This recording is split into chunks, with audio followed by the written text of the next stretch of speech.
Buenos días. Lucia Joyce pone rumbo a la locura 3 y última parte ya de este asunto. Y el próximo día rematamos el seminario con algunas consideraciones acerca de las relaciones posibles que hemos tratado de establecer durante estos meses, que han sido ya unos cuantos, entre las posibles locuras evidente locura de Lucia y la de su padre, posible locura de Joyce. Para no andar con posible locura ni nada de esto, lo vamos a decir rápido. Jung pensaba que Joyce, y así lo dejó por escrito y lo dijo, pensaba que Joyce sufría una psicosis latente. Entonces, vamos a decir así, puesto que él lo diagnosticó y lo conoció, nos podemos fiar en ese sentido de su diagnóstico. El próximo día nos ocuparemos de trazar algunas relaciones, de establecer algunos nexos entre la psicosis latente, según Jung, que sufría Joyce, y la esquizofrenia de tipo más hebefrénico que sufría su hija Lucia. Pero hoy vamos a acabar con la historia clínica de Lucia. Antes de los primeros comentarios, una breve precisión relativa a un comentario que hice el último día sobre la anamnesis que Joyce y Paul León escribieron para informar a los médicos de la situación personal de Lucia Joyce, y es que redactaron una cosa que llamaron anamnesis, y en ella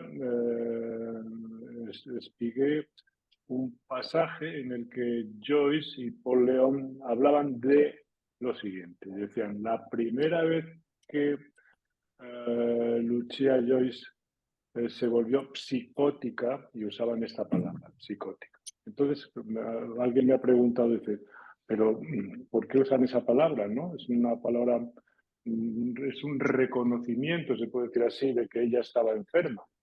Bueno, psicosis en 1930 y algo, cuando se escribió eso, y no tiene la misma acepción que hoy.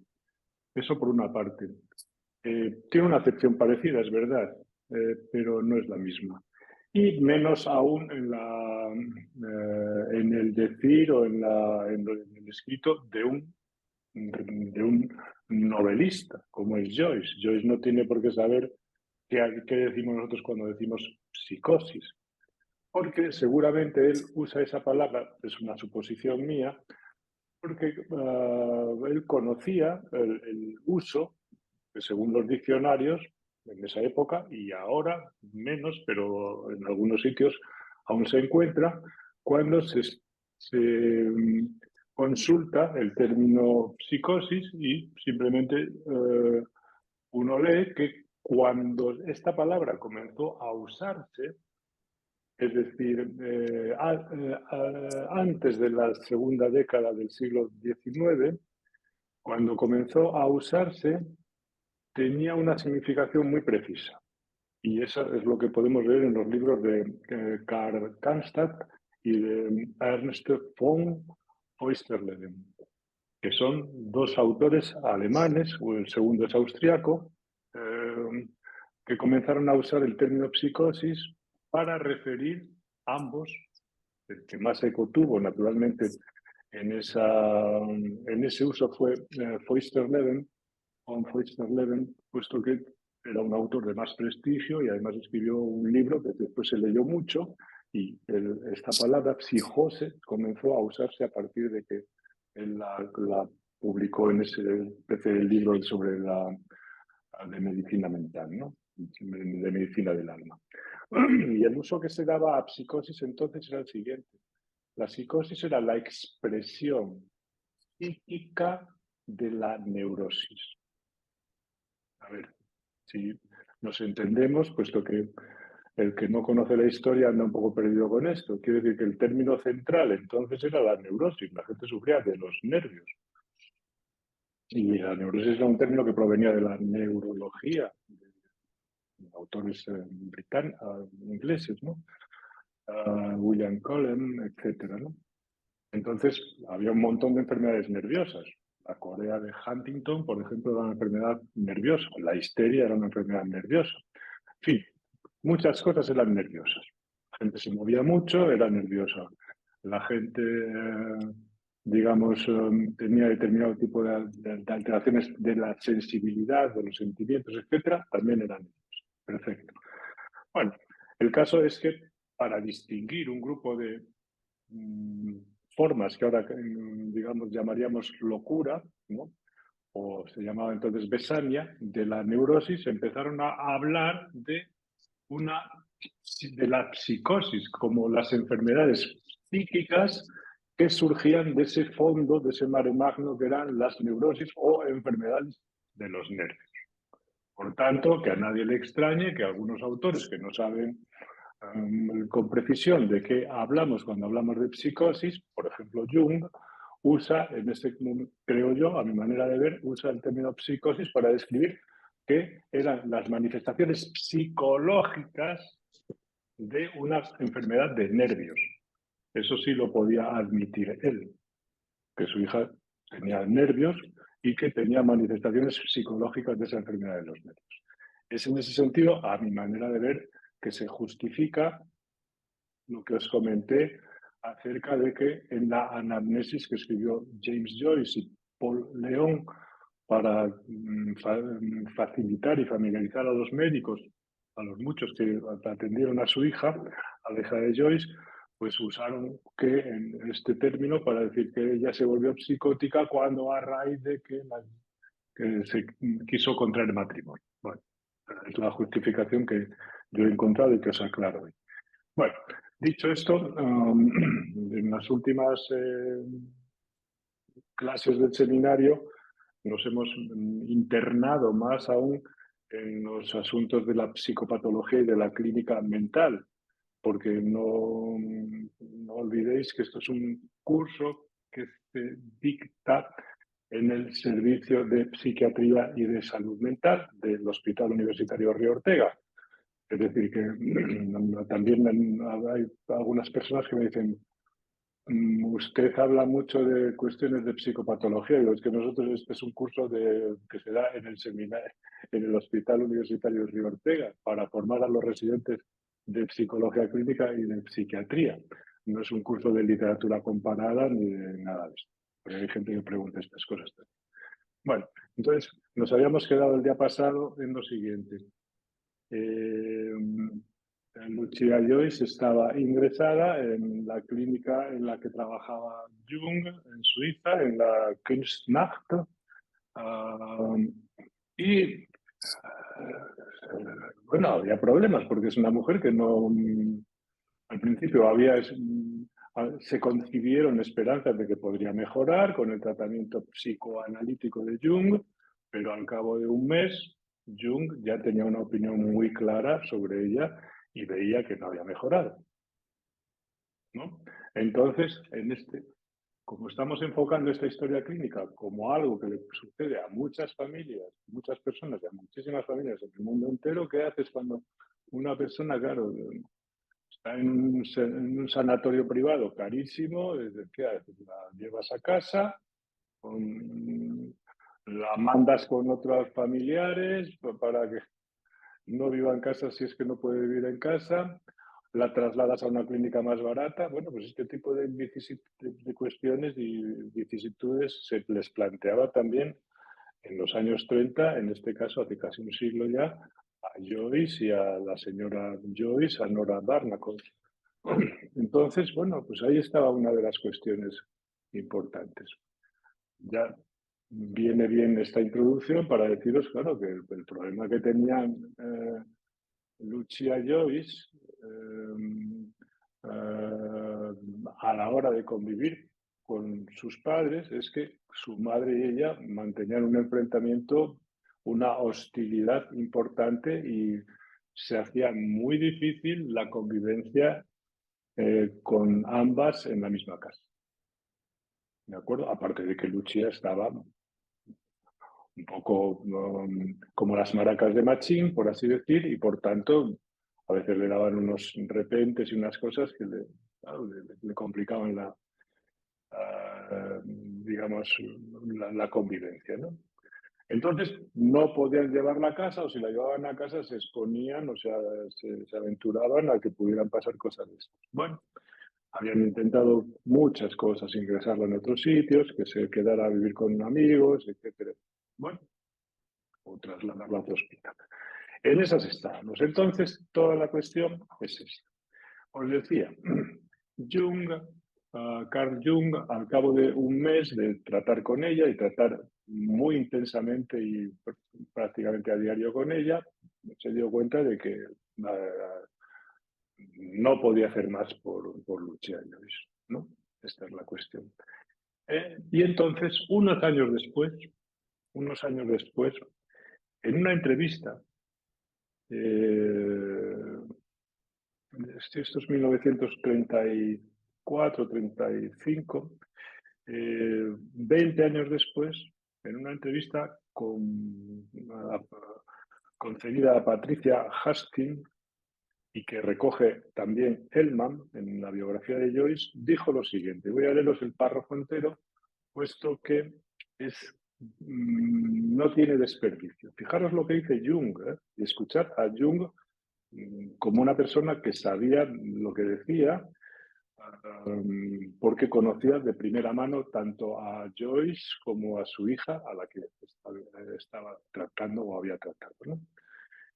Y dice Jung, le dice a Patricia Hastings, le dice, si sabe algo de mi teoría del ánima, si usted conoce algo de mi teoría del ánima, entenderá usted que, dice, Joyce y su hija son un claro ejemplo de ello. Ella fue definitivamente su mujer inspiradora. Lucia fue para él, para Joyce, definitivamente su mujer inspiradora. Una compañera ritual que compartía sus fantasías e inspiraba su mejor trabajo, lo que explica su obstinada renuencia a diagnosticarla, a los diagnósticos, ¿no? A certificarla, bueno, a los diagnósticos. Su propia ánima, es decir, la psique inconsciente, estaba tan sólidamente identificada con ella. Hay una identificación poderosísima entre Jung y su hija y entre su hija y su padre, ¿no?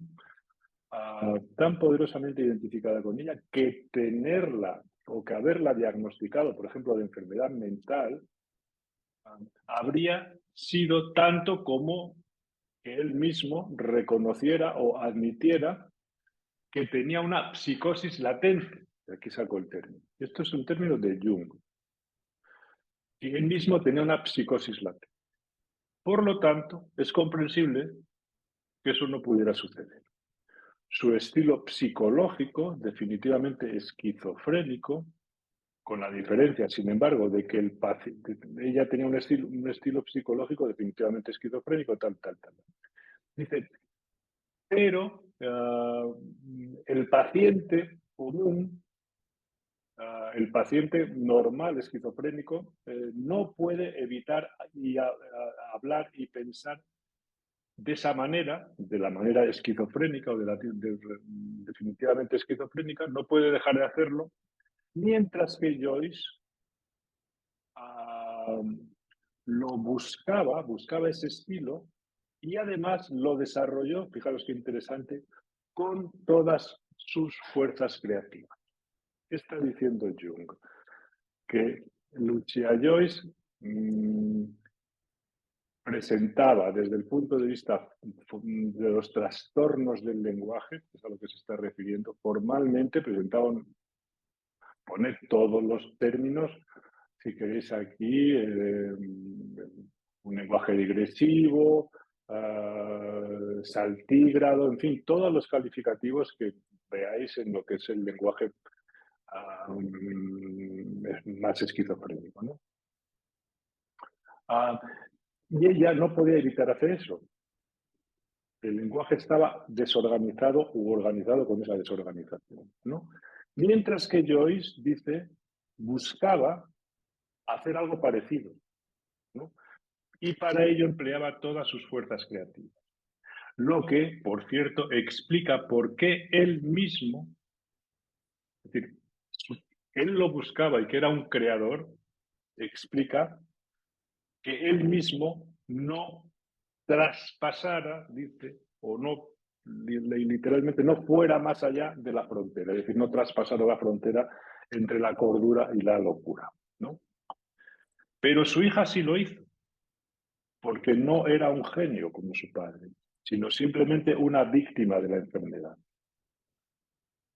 En cualquier otro momento del pasado, el trabajo de Joyce nunca habría llegado a las imprentas, a imprimirse, ¿no? Pero en nuestro bendito siglo XX es un mensaje que aún no se ha entendido suficientemente. Es muy interesante, entonces, a mi manera de ver estas palabras de Jung, donde él ya señala que hay una diferencia muy importante desde el punto de vista clínico entre uno y otra. Ella es una mujer con una patología mental y por tanto no puede evitar, se puede decir así, a voluntad jugar con esa patología mental. En cambio, Joyce, su poder creativo le permite jugar con el lenguaje, viene a decir Jung, de tal manera que puede incluso adaptarlo o adecuarlo a un estilo de apariencia esquizofrénica sin ser un esquizofrénico, sino simplemente como él mismo tenía, dice, una psicosis latente. ¿Por qué dice Jung psicosis latente? Pues porque él pensaba que estaba loco, era un psicótico, y aquí sí la palabra psicosis es la palabra que nosotros usamos, ¿verdad? Pero latente. ¿Por qué dice latente? Pues ya lo hemos hablado en alguna ocasión, puesto que Jung se había formado como psiquiatra con Eugen Bleuler, y en el libro de Bleuler, conocidísimo sobre la esquizofrenia, una de las formas clínicas de la esquizofrenia, la más habitual, la que más gente padece, pero no están en el manicomio, es sin duda, dice, la esquizofrenia latente. Por eso usa esta expresión Jung. ¿De acuerdo? O sea que Jung tiene claro, a su opinión, que Joyce era un psicótico, latente, es decir, que no se había trastornado, pero llevaba la psicosis con él, mientras que su hija había cruzado ya todas esas fronteras. Y a Joyce le salvaba de eso el poder creativo y poder jugar con la creación para poder usar incluso o imitar o, digamos, hacer como si fuera saltígrado su pensamiento sin serlo, ¿no? Bueno, esto es un poco lo que pensaba y me parece muy interesante sin duda lo que él decía, ¿no? En cambio, bueno, pues no, estas cosas que 20 años después le dice a Patricia Hatzkin, no se las dijo a Jung, no todas ellas, pero dijo que estaba indeciso sobre qué acción tomar, porque no sabía muy bien qué hacer con esta mujer, porque veía que el psicoanálisis había dado de sí todo lo que podía, ¿no? Y que el resultado, incluso continuándolo, podía ser incierto o incluso podría causar un deterioro, ¿no? Bueno, él no veía claro el tratamiento. La verdad es que cuando habla aquí de psicoanálisis no tiene nada que ver con lo que un clínico bien formado y que esté bregado con el tratamiento de la psicosis puede hacer hoy. Era lo que Jung hacía con los pacientes. No sabemos lo que hizo con Lucha porque no está escrito, pero sí sabemos lo que hacía con la señora a la que trató y sobre la que escribió su tesis doctoral, sobre la psicología de la demencia precoz, y ahí está recogido parte del tratamiento. Pues era una traslación del psicoanálisis que puedes hacer con un neurótico, con un neura, con un fóbico, con un histérico, trasladado al tratamiento de la esquizofrenia, es decir, con interpretaciones, con todo este tipo de cosas. Entonces, claro, no era precisamente el método más apropiado, evidentemente. No porque el psicoanálisis no diera de sí más, sino porque hay que saber usar la clínica para con un paciente hacerlo de una manera, con otro hacerlo de otra, etc. Perfecto, pero no es trasladar un método que fue creado o inventado para tratar determinado tipo de patología mental, neurótica, trasladarlo directamente a la psicosis. Había que adaptarlo, pues como hizo posteriormente Paul Federer, por ejemplo, y otros muchos autores, prácticamente ya en estos años, ¿no? De tal manera que, por ejemplo, Jung no le dio todos estos pareceres cuando se explicó a Joyce que, bueno, que le iba que no podía hacer gran cosa por su hija. Tampoco le dijo a Jung algo que se reservó, se puede decir así, la opinión eh, de, sobre él, sobre Joyce, ¿no? No le dijo nada de que él podía ser un loco latente, ¿no? Todo eso se lo guardó. Dice después en el libro Gordon Bowker, hace el siguiente comentario. Esa opinión se la reservó y no le dijo nada, ¿no? Dice, lo que viene a decir es que quizás a Joyce, dice Bowker, que es el segundo biógrafo que citamos cuando hablamos de Joyce, quizás a Joyce sí le hubiera agradado saber que Jung pensaba que él era un loco, no vamos a decir aquí ya psicótico, un loco, digamos, latente, ¿no?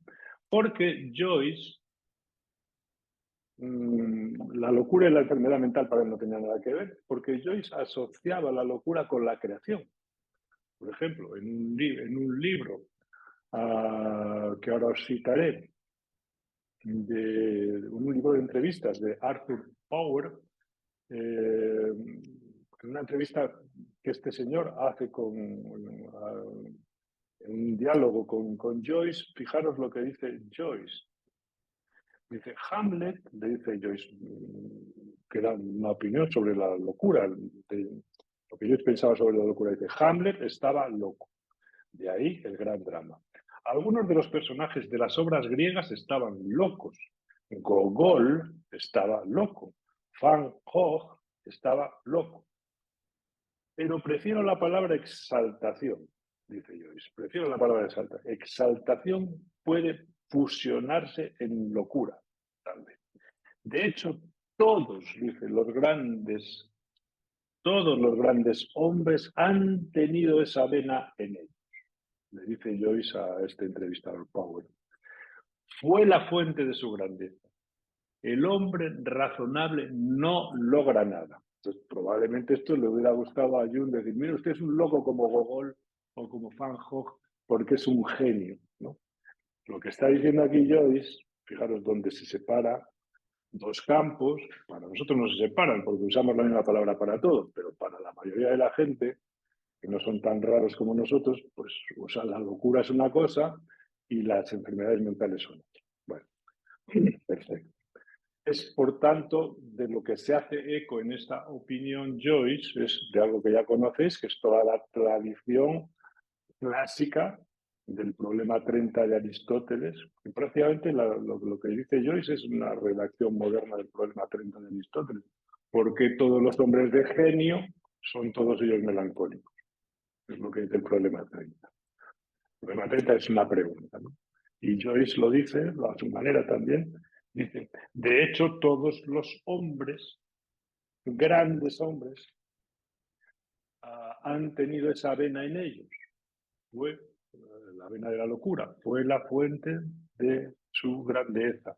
El hombre razonable no logra nada. Bueno, pues Aristóteles, es Platón, también la locura divina, es incluso Demócrito, anterior, etc. Bueno, es una tradición que está también recogida en Séneca, por supuesto, en todos los clásicos recogen siempre este tipo de referencias. Con el positivismo, llevado a la medicina, a la psicología, todo esto desaparece. Naturalmente, esta locura, se puede decir así, creativa, desaparece completamente y se transforma todo en enfermedades e incluso se convierte en una enfermedad el hecho mismo de ser un genio. ¿Por qué? Pues porque sale dentro de los elementos centrales de la distribución de Gauss. Todo lo que está a los extremos es patológico. Por tanto, ya desde Lombroso y otra serie de autores, todo, incluso el genio, es un problema mental. ¿Por qué? Porque no es normal. Y en los estudios más recientes, Lombroso era muy chiflado también de estas cosas, ¿no? Pero los estudios más recientes, si leéis los estudios de Andreasen o de... ¿cómo se llama esta otra mujer que es maníaco-depresiva? Es una experta en trastornos. Karen Lansfield Jameson. Pues nada, lo que vienen a estudiar, a decir también, es que en general en este tipo de hombres creadores hay un componente a veces genético muy importante y que el trastorno bipolar y el alcoholismo y no sé cuántas cosas están muy presentes en los creadores, porque es que siempre, si uno lo mira desde la normalidad, todo lo que se excede a los extremos entra dentro del campo de la patología. Aunque sea la genialidad y la creación. Ojo al dato, ¿eh? Bueno, algún día hablaremos de esto. ¿De acuerdo?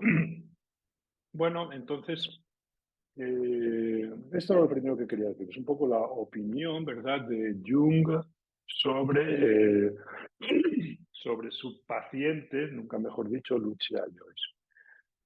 El otro punto, el 21, tengo aquí anotado, el anterior al 20, nos explica un poco la relación, un aspecto esencial que recuperaremos el próximo día, de la relación entre Joyce y Lucia Joyce, ¿no?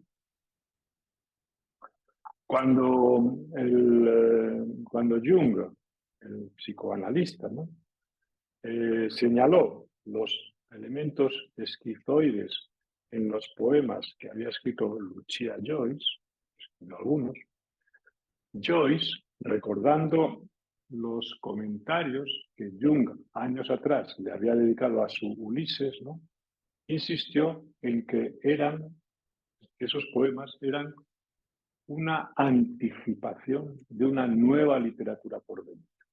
Porque Joyce veía que lo que escribía su hija, que era una ensalada de palabras, disgregada, ¿no?, era una anticipación de la nueva literatura por venir. Es decir, que había una recíproca identificación entre uno y la otra y el uno. Jung admitió que algunas de sus palabras y neologismos eran notables en los poemas de Lucia. Ella imitaba algunas ideas y fijaciones del lenguaje y tomaba como modelo a su padre, ¿no? Pero claro, dice Jung que su padre eso lo controlaba, incluso lo creaba, y a ella eso le salía, ¿no? Jung consideraba que la relación entre el padre y la hija era una especie de identidad o de participación mística. Y a eso le llamaba el ánima inspiratrix, el ánima inspiradora de su padre, ¿no? Así que aquí ya se ve con claridad, bueno, esto está muy destacado en el libro de Carol Schloss, esa especie de relación de participación mística, ¿no? Como si Lucia Joyce bailando al fondo de la habitación hubiera sido la inspiración para algunos pasajes fundamentales de Finnegan's Wake, etcétera. Pero bueno, ya lo recrea de acuerdo a su fantasma amoroso con el padre y en fin. Pero bueno, Jung sí que señala que hay esa identificación muy potente de uno y de otro lado, ¿no? En cualquier caso, las relaciones con el lenguaje en Joyce y en Lucia Joyce eran distintas. Él creaba, es decir, que él usaba el lenguaje y ella lo padecía. Eso no quiere decir, lo que acabo de decir no quiere decir que Joyce no padeciera del lenguaje, que también, porque él lo vivía, y esto lo veremos el próximo día, de una manera demasiado real. Y para explicaros esto, echaremos mano del trueno, de cómo tiene que escribir 100 letras y 101 letras para es para mostrar fonéticamente y materialmente y con trazos, ¿no?, lo que era un trueno materializado, ¿no?, algo a lo que él le causaba un terror soberbio, ¿no? Pero bueno, él tenía una relación muy real con el lenguaje, en verdad, estaba demasiado vivo el lenguaje para él, y todos, en el fondo, padecemos del lenguaje, sin duda. Pero una cosa es padecer a lo esquizofrénico, otra cosa es padecer un poco menos, ¿no? En el fondo, el automatismo mental es algo que todos padecemos. Pero bueno, los que están locos ya no solo padecen el automatismo mental, el lenguaje impuesto, sino que además lo sienten y lo viven así. Es decir, que hay grados muy... Hay una gran... Hay, digamos, experiencias que se pueden no pesar y medir, pero que se pueden comparar y decir, hombre, aquí está el juez, el doctor Schreber, y aquí está este hombre que también padece, se puede decir así, de la intrusión del lenguaje, como dice Lacan. Todo el mundo tiene, lo dice al final de su vida ya. Dice, el automatismo mental lo tiene todo el mundo. Es normal. Pero bueno, es normal. Pero bueno, una cosa es el automatismo mental normal y otra cosa es el patológico, es decir, de las personas con las que hablamos a veces están alucinadas, eso es otra cosa, ¿no? Bueno, pero en este caso sí que hay una diferencia importante, digo, a mi manera de ver, y Jung así lo dice también, entre usar el lenguaje para crear y, digamos, ser pasto, se puede decir así, o ser, padecer el lenguaje, como en el caso de esta mujer, por esa especie de desorganización completa del mundo simbólico de ella, con esa ensalada de ese lenguaje saltígrado, ¿no? Bueno, otro punto más, en este caso el 22. Ellman, el biógrafo más reconocido de Joyce, con respecto a esto que acabo de decir, considera que no fue Lucia la que, enloquecida, inventó las palabras neológicas. Fue su padre, tras un cuarto de siglo de estudio de las posibilidades del lenguaje. Joyce, es cierto, empujó a Lucia como también a que escribiera, a que pintara letras, a que las dibujara, como también había empujado a Nora a un papel superior.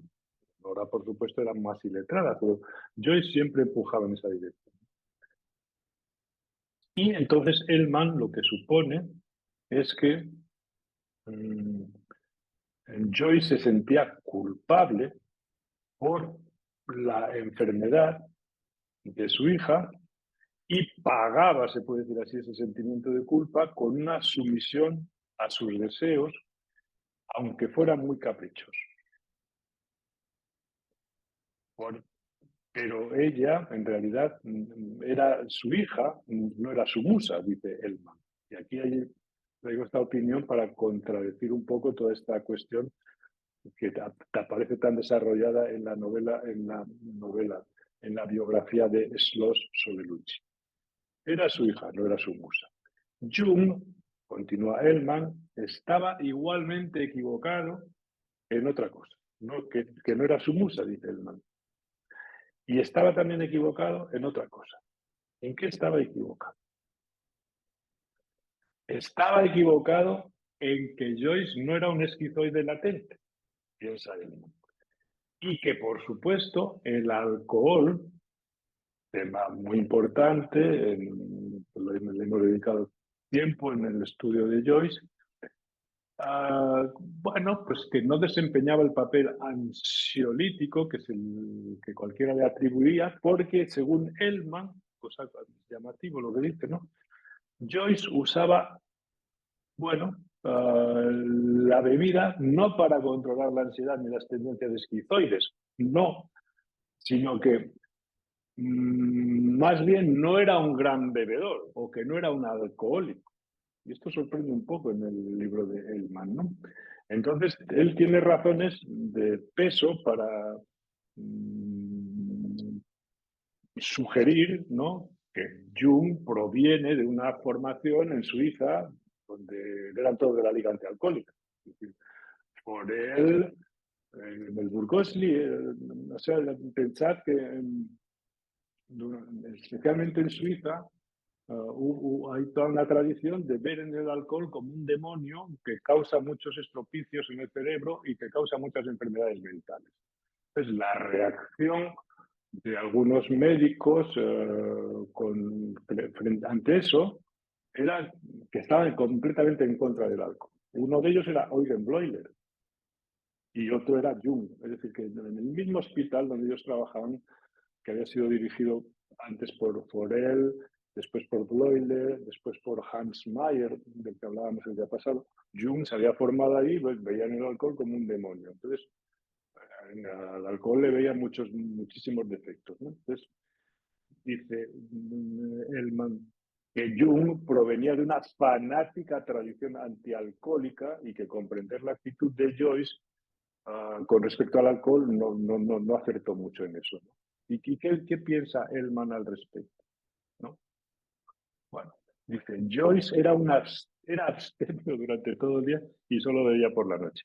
Bebía, voy a traducirlo literalmente como bebía con una agradable combinación de propósito y relajación.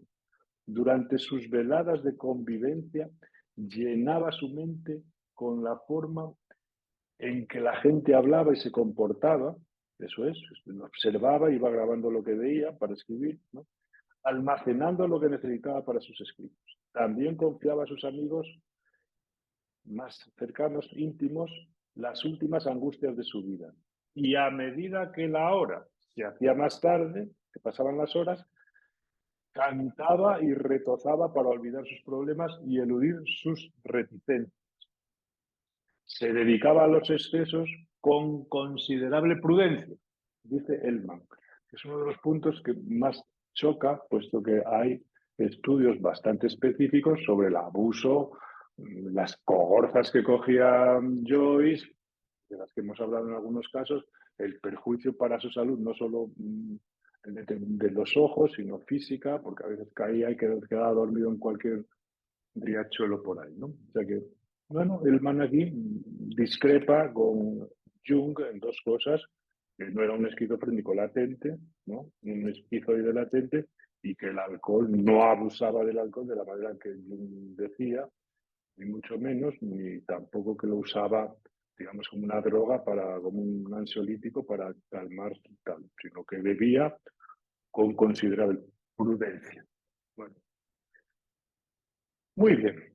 Otro punto más. La experiencia de Lucia Joyce en la clínica donde trabajaba Jung, después de haber hecho trabajar en el Burgosli, trabajaba en una clínica privada que se llama Küsnacht. A Lucia no le sirvió mucho la experiencia en esta clínica y el tratamiento con Jung pese a sus esfuerzos.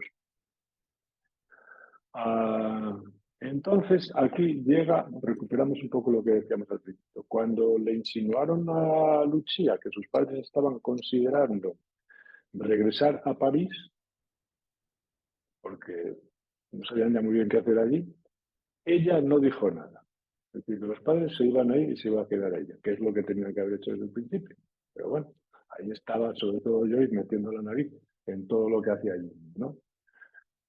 Ella no dijo nada, pero al día siguiente volvió a incendiar su habitación y un día después se ennegreció la cara con tinta. De manera que cualquier plan para salir de Suiza se pospuso.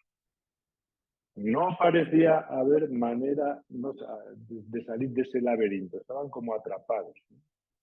Dentro del cual todos habían quedado atrapados. Por tanto, el problema ahora se planteaba cuando le dieran el alta, ¿qué iban a hacer? Joyce no podía trabajar en su Finnegan's Wake mientras no estuvieran pues, a solas, o sobre todo tuviera tranquilidad, estuviera más tranquilo con respecto a la situación de su hija, ¿no? Y sobre todo tuviera a Nora como compañera permanente, ¿no? Porque Joyce en esto era un hombre muy débil, ¿no? Si no estaba Nora, las cosas no funcionaban de ninguna manera, ¿no? Pero claro, Nora y su hija estaban muy enfrentadas y mantenían una relación muy tensa, como hemos hablado ya. De hecho, resultaba muy complicada la convivencia. Así que Lucia no podía vivir con ellos, uh, si, y no podía vivir con ellos, y al no poder vivir con ellos, su padre estaba intranquilo, y si vivía con ellos, estaba también intranquilo, con lo cual no conseguías vivir y rematar la obra en la que estaba, ¿no? En esta coyuntura, finalmente decidieron que Lucia debía de abandonar la clínica suiza y que volviera con ellos a París, lo que sucedió el 31 de enero de 1936. Lucia, Joyce y Nora regresaron entonces a París. Pero Joyce decidió, y este es otro de los recursos que siempre hace permanentes en la vida de Joyce. ¿Hay problemas? Llama a un tercero. A su hermano, a no sé quién, siempre mete a otro por medio que se encargue, ¿no? Y en este caso, ¿a quién metió? Decidió que su hermana, Eileen, era una viuda y madre de 3 hijos, que vivía en Irlanda, dejara a su familia y dejara su trabajo en Galway y se fuera con ellos provisionalmente para que, a ver, se ocupara de su hija, a ver qué iban a hacer. Y no, él no sabía qué hacer, ¿no? Bueno, entonces Eileen, que a Joyce, entre otras cosas, es una persona, digamos que no sé cómo lo conseguía, pero conseguía imponer sus criterios, ¿no? Entonces, ¿qué dice esta mujer? La hermana, una de las hermanas de Joyce. Dice lo siguiente, Eileen, dice, Jim no podía admitir que Lucia, o sea, le costaba mucho admitir el enfrentamiento de Lucia con Nora, que Lucia se hubiera revuelto, dice, contra Nora. Y él no podía consentir eso, ¿no? Por mucho que amara a Lucia, dice, ahora lo leo literal, por mucho que amara a Lucia, siempre puso a Nora en primer lugar. Esto lo dice una hermana de Joyce. Y así fue, porque poco después, en vista de que la convivencia se complicaba, convencieron a Harriet Weaver para que acogiera a Lucia en su casa, en Londres. Y así su padre podría escribir. Así que Lucia se traslada con Eileen, la tía, a Londres. Y es ahí donde pasan la cantidad de cosas tremendas, ¿no? De las que ya hemos hablado, ¿no? El caso es que Harriet Weaver, que era la mecenas, la que ponía el dinero para que Joyce escribiera, una señora que es, claro, bastante mayor que Lucia, de buena familia, perdón, parecía una monja en su manera de vestir, muy escrupulosa, etcétera, etcétera, con esta chica ahí en casa, pues a ver cómo podía vivir. Y la verdad es que no se entendían, ¿no? Bueno, ambas eran muy distintas. Entonces, mientras estuvo Eileen como tercera en esa pareja, bueno, pues las cosas funcionaron. Pero hubo un momento en que esta mujer, la tía Eileen, tuvo que regresar a Dublín durante una semana. Entonces, lo que sucedió fue lo siguiente. Lucia se deprimió y comenzó a estar muy cansada, con vómitos, fiebre, etcétera, etcétera. Harriet la llevó a un psiquiatra, naturalmente, Harley Street y Lucia, esto está recogido en todas las biografías, representante del psiquiatra como una chiflada completa, ¿no? Entonces, Harriet Weaver le llamó mucho la atención el, que de pronto esta mujer estaba, ella pensaba que no estaba loca, pero se presentó como si estuviera muy, muy, muy loca. Al cabo de unos días, después se escapó, tuvieron que llamar a Scotland Yard, cosas que ya hemos hablado el día pasado. En fin, un lío morrocotudo. Hasta marzo, unos meses después, Lucia, una joven errante, ya estaba en Dublín, alojada, se fue de Londres a Dublín, en casa de su tía Eva, ¿no?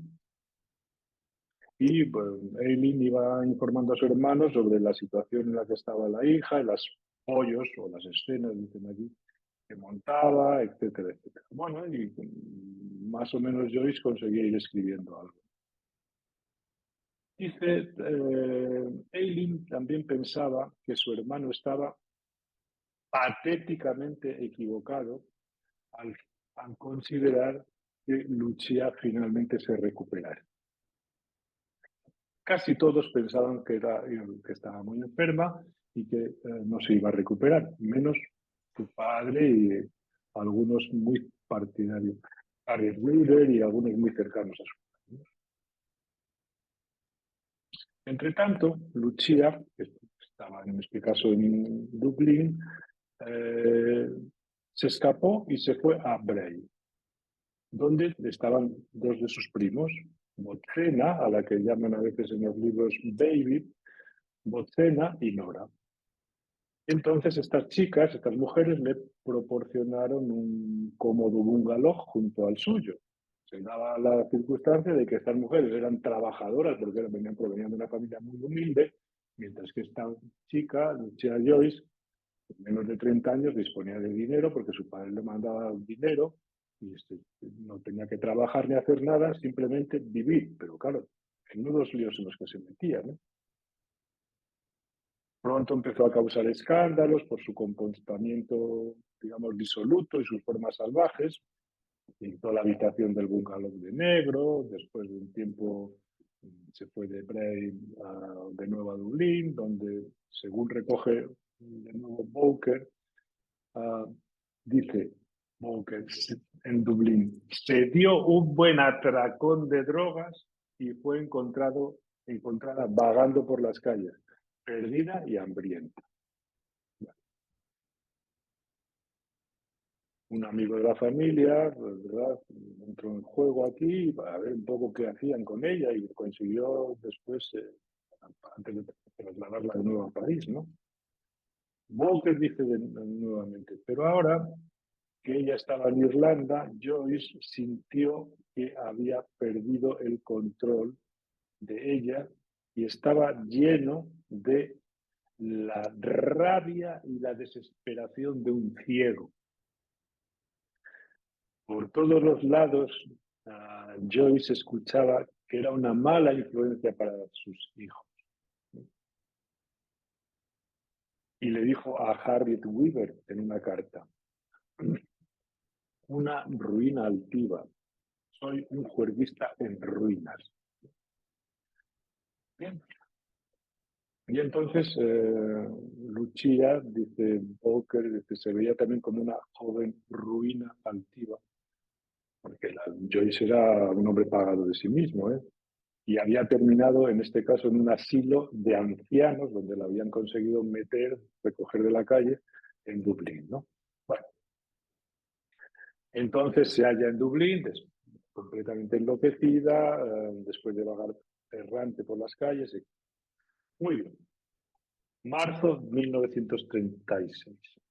Después de 3 semanas, ya una vez repatriada, una vez que la trajeron de nuevo al continente, a casa de sus padres, al cabo de muy poco tiempo de estar con ellos, tuvieron que sacarla de casa con camisa de fuerza.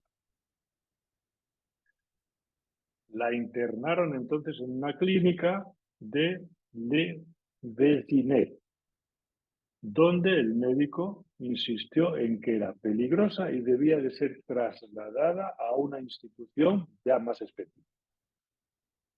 Entonces, Joyce decidió trasladarla a una maison de santé que dirigía el médico, el psiquiatra Achille, François Achille Delmas, de quien a veces oiréis hablar, incluso que intervino mucho en la época de la formación de Lacan. Y es una clínica que estaba en Ivry, ¿no? Bueno, allí los médicos durante un tiempo, fijaros, pensaron que más que una esquizofrénica pura y dura, una demente precoz, era una maníaco-depresiva o ciclotímica, porque a veces se lo llamaban también con eso, ¿no? Claro, el asunto es el siguiente, si fijaros lo que son los diagnósticos. Ellos creían en Kraepelin como otros creen en el Papa, ¿no? Si no era esquizofrénica y era maníaco-depresiva, quiere decir que se podía curar, porque lo maníaco-depresivo, según decía Kraepelin, a diferencia de la demencia precoz o de la esquizofrenia, lo maníaco-depresivo no tenía mal pronóstico, no tenía ese deterioro que tenía la demencia. Entonces, bueno, durante un tiempo pensaron que se podía curar. Durante un tiempo, naturalmente, claro. Joyce siguió visitándola, escribiéndole, insistiendo que algún día se curaría, etcétera, etcétera. Su actitud desafiante era que ella no estaba más loca que lo estaba su padre, pero estaba amargamente cuerdo y tonto de remate como el rey Lear, ¿no? Bueno, otro punto más. Durante la Segunda Guerra Mundial, claro, los Joyce consiguieron escaparse a Zúrich. A ella no la pudieron sacar, aunque hicieron notables esfuerzos por hacerlo. Entonces, durante la Segunda Guerra Mundial, Lucia permaneció en el manicomio que dirigía del MAS, ¿no? Eh, y ya os digo, por distintos movimientos para intentar sacarla de allí, etc. El 5 de septiembre de ese año, estamos en 1936, Joyce escribió a Giorgio. Esto es algo respecto a su hermana, es decir, a su hija, ¿no? Hay dos puntos sobre Lucia. No hay que dejarla sola, aterrorizada, creyendo que todo el mundo la abandona en caso de que bombardeen París, ¿no? Alguien debe hablar con ella por teléfono o visitarla, y si está en peligro hay que sacarla de él. Esto es lo que buscaba por encima de todo él, que ya estaba, se puede decir así, en el nuevo destino, donde moriría poco después, ¿no? Debido a los bombardeos, claro, imaginaos estar en un hospital psiquiátrico, ¿no? Ya bastante terror hay de la propia locura y de lo que es un propio hospital, ¿no? Y además bombardeaban, ¿no? Entonces lo que hicieron es trasladar a los enfermos que estaban ahí, los trasladaron a la costa, a un hospital que se llama Pornichet, en la Bolle, que está al lado del Atlántico, ¿no? Y ahí permaneció durante un tiempo hasta que la guerra cesó y volvieron a trasladarla a Ivry, ¿no? Ahora, ya para ir terminando, voy a leeros un texto un poco largo, porque quiero leeroslo entero, por dos razones, porque es de las pocas cosas que se saben de la estancia de Lucia en el Hospital de San Andrés, ¿verdad? De Ivry, en 1951, la trasladan a Inglaterra, donde ya vive hasta el final de... Este es el certificado del traslado, y es 1951, exactamente. Entonces la trasladan a este hospital, que es un gran hospital con muchos pabellones y muchas salas y casas, etcétera, etcétera, ¿no? Entonces, acordaros de que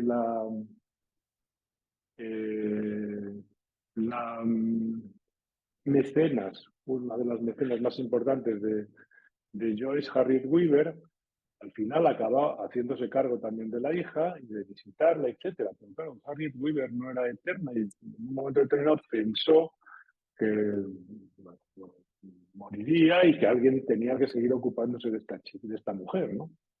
Entonces, ahí habló con alguien que era su ahijada, que se llama Jane Lidderdale.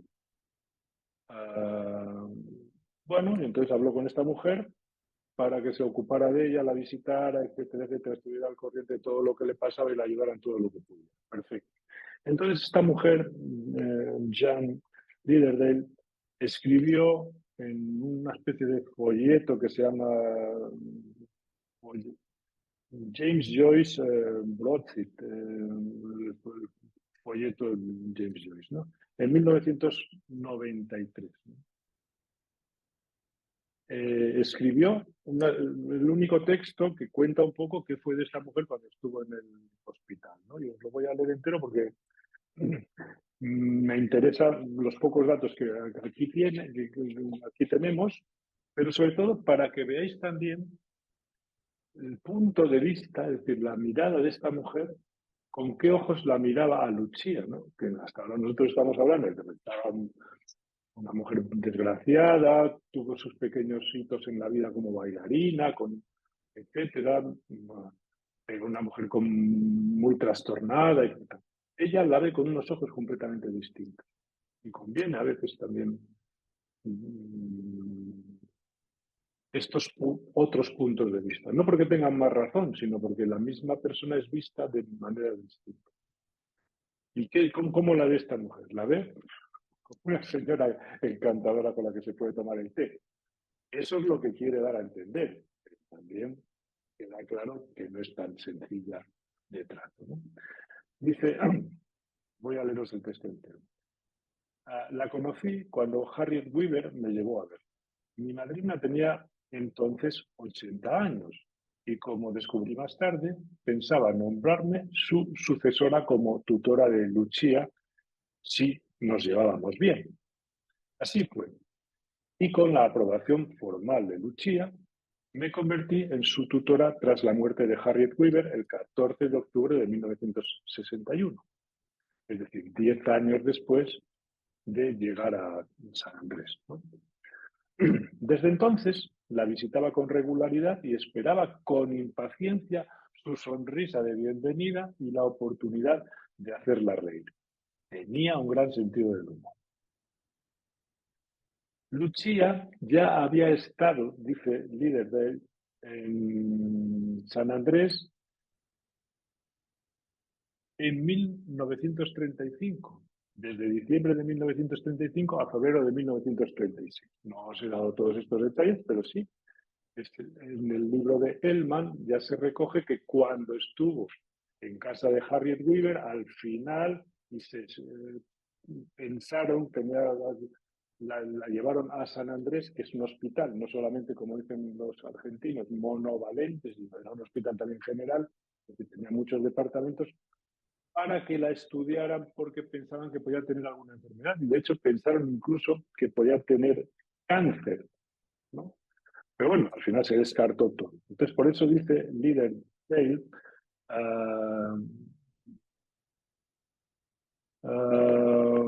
que ya había estado en San Andrés entre 1935 y 1933 para someterse a pruebas por algún problema físico que había desarrollado durante su estancia, la estancia de la que os he hablado antes, con Harriet Weaver, antes de fugarse a Dublín y después a Bray. Continúa Jane, dice, cuando en 1951 su clínica de Ivry, cerca de París, anunció que ya no podía tenerla porque los pacientes de larga estancia debían ser enviados al campo donde, idea intolerable, casi nunca podían ser visitados, se decidió, con el consentimiento del hospital, enviarla a San Andrés. Su hermano Giorgio creía que allí la habían cuidado bien. Bueno, durante los primeros 7 años, tras pasar algunas semanas en Northampton para su evaluación, Lucia vivió en la casa de las señoras del hospital, en el norte de Gales, y pasaba las vacaciones de verano en Northampton. Siguió muy perturbada hasta que los nuevos fármacos le permitieron llevar una vida más o menos normal dentro del amparo del hospital, pero con una supervisión mínima. Regresó a Northampton para vivir en Moulton Park House, que debería ser una urbanización o algo así, en las afueras del norte de la ciudad, una gran mansión victoriana rodeada de hermosos jardines. Y las vacaciones de verano las seguía pasando en Gales. Bueno, allí compartió habitación con una gran amiga y compañera del hospital, la señorita Toria Thorsby, hija del párroco de Norfolk y unos años mayor que ella. Hacían todo juntas y disfrutaban especialmente de un paseo regular en un coche alquilado para Lucia, visitando iglesias rurales y charlando con el conductor. Bueno, parece que estamos viendo mujercitas. Estamos hablando de una mujer que estaba loca, ¿no? Y que vivía en un hospital psiquiátrico. Pero a ojos de Jane Lidderdale, todo era una especie de cosa muy hermosa. Bueno, todo o casi todo. Que es verdad que cuando salieron estamos hablando de 1951, se traslada, la clorpromacina se empieza se empieza a usar unos años después en Francia, en el Hospital de Saint-Anne, se empieza a probar y después ya se comercializa como el nuevo medicamento que deja a la gente frita y como digamos, un tranquilizante mayor, que es, por eso lo llamaban neuroléptico, ¿no? Entonces, esto supongo que se lo empezaron a dar a todas las personas con patología mental grave, ¿no? Y, naturalmente, se consiguieron efectos, no sé si terapéuticos, pero efectos sobre esas personas muy evidentes. En algunos casos muy terapéuticos, sin duda, pero en otros casos simplemente quedaban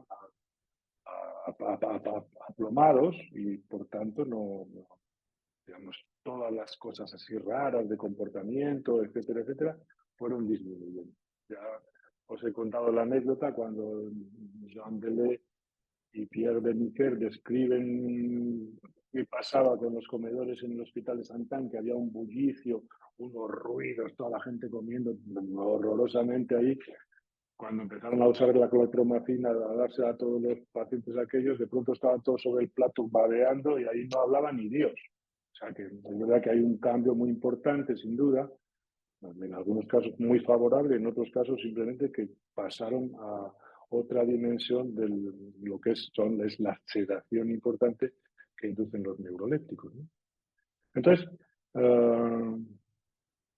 cuando se prescindió de esta casa que tenían ahí en Park House, se fueron a un chalet de Rowan, al borde del precioso parque del hospital. Bueno, animaron a Lucia a dedicarse a la pintura y el dibujo y ganarse unos peniques en, atención, atención, hay que hablar con María Luisa para que retenga este nombre, la unidad industrial. Llamaban así a una especie de taller de laborterapia, unidad industrial. Por ejemplo, pegando llaves de cartulina de colores en tarjetas de 21º cumpleaños. Pero rara vez iba al departamento de Lucia, rara vez iba al departamento de arte.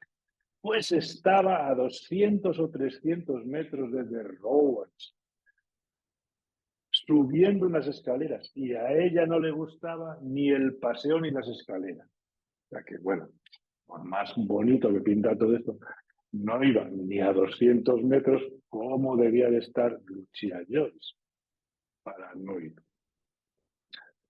Es decir, que después se puso como un trullo también, aquí no lo dice. Bueno, muy bien. Se aburría en la unidad industrial. Prefería fumar tranquilamente. Fumaba mucho en aquella época. Escribía cartas animadas, aunque algo inconexas, a sus amigas. Salía de excursión, asistía a conciertos y bailes organizados por el hospital y era acompañada a Northampton a comprar ropa. Fenomenal. También podemos decir que ella escribía mucho, escribía muchas cartas a sus amigos, pero también escribía a gente que había muerto hace 30 años.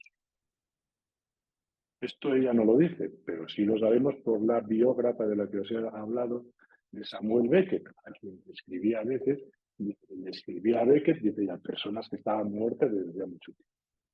Es decir, que el mundo de Lucia era un poco distinto probablemente de lo agradable que lo pinta Lidderdale. Bueno, está bien.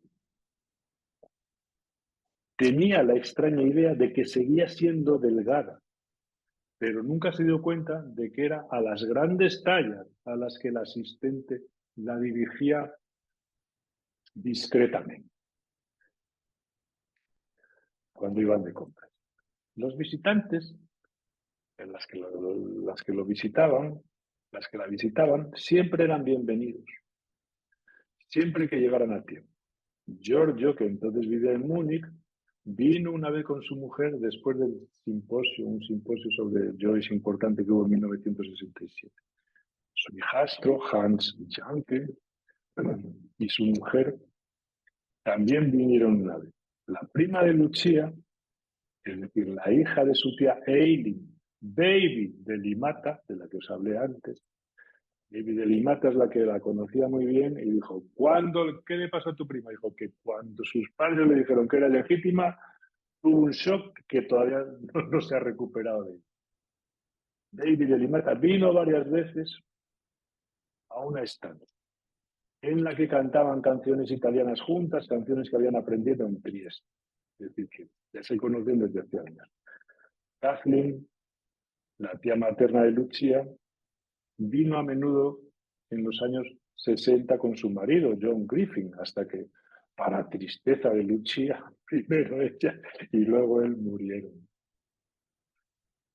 A partir de los años 60, Nellie Joyce, la viuda de Stanislaus, es decir, del hermano de Joyce, nacida en 1907, el mismo año que Lucia vino, en el mismo año que Lucia, vino todos los años con su hijo Jimmy.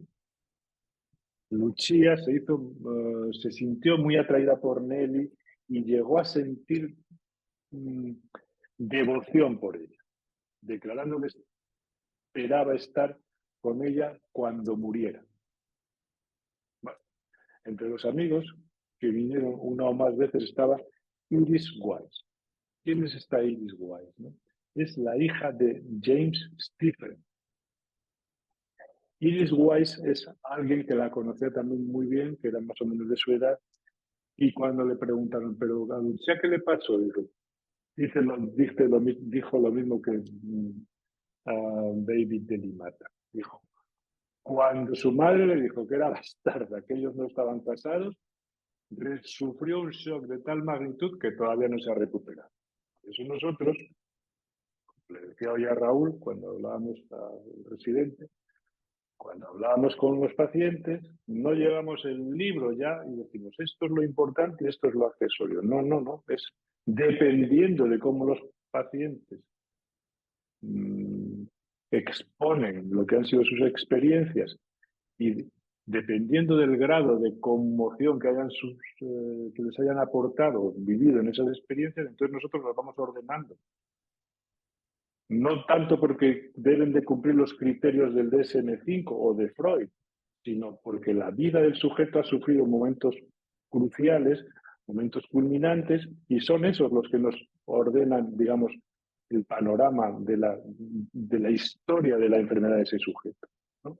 Entonces, bueno, aquí vemos dos testimonios de personas, Iris Wise y David de Limata, que la conocieron y el próximo día volveré sobre esto, apuntan en esa dirección, aunque está claro que nosotros ya es difícil establecer el desencadenamiento de una psicosis, porque en general está bastante borrado, más aún es difícil de establecerlo con una persona de la que tenemos tan poca información.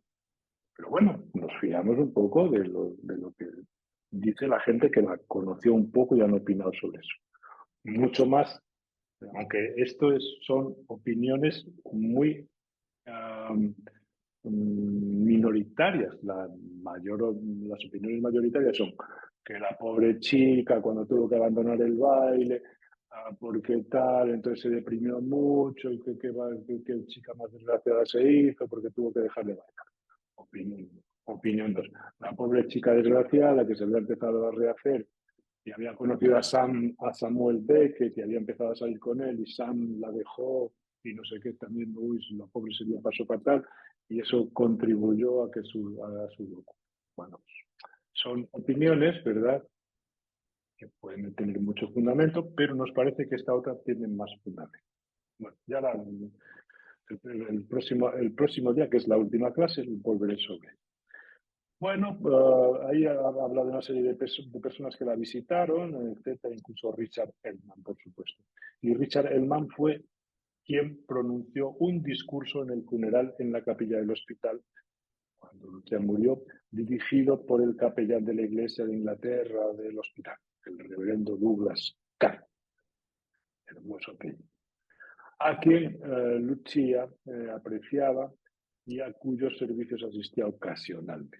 Bueno, otros amigos, Mount Gilbert, Samuel Beckett, mantuvieron el contacto por carta o fueron infinitamente fieles al envío de regalos.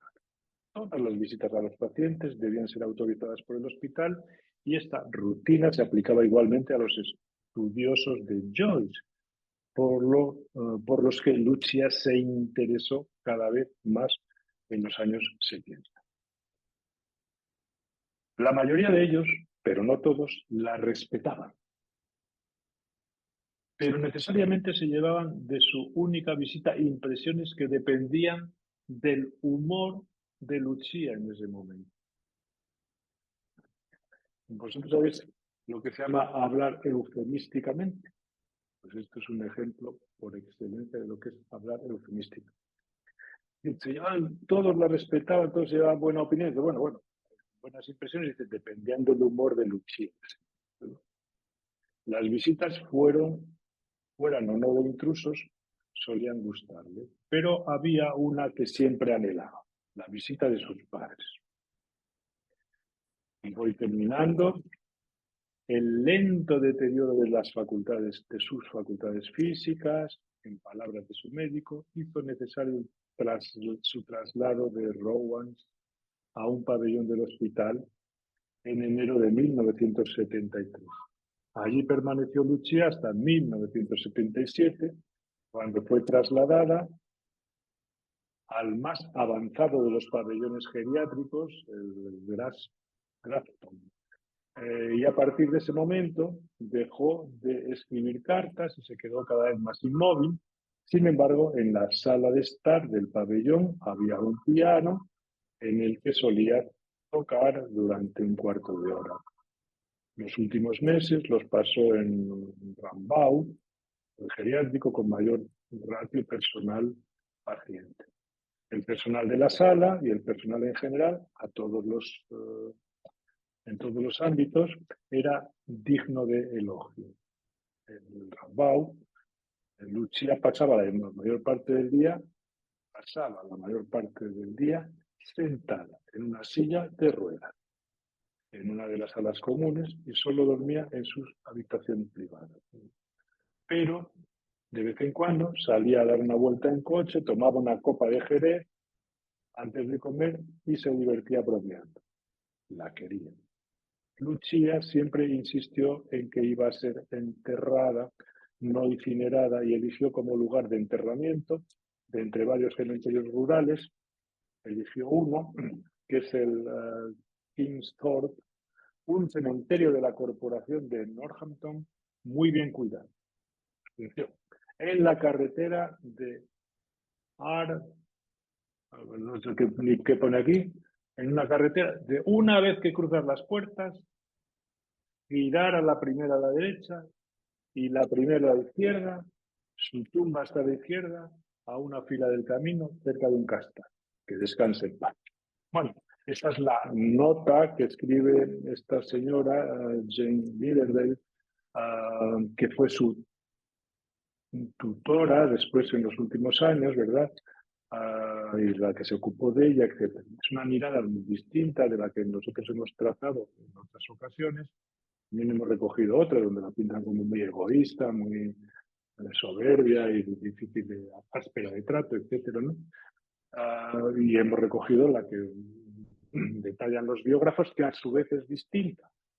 Distinta es la visión que tiene Carol Schloss, distinta es la visión que tiene Nora, que tiene, perdón,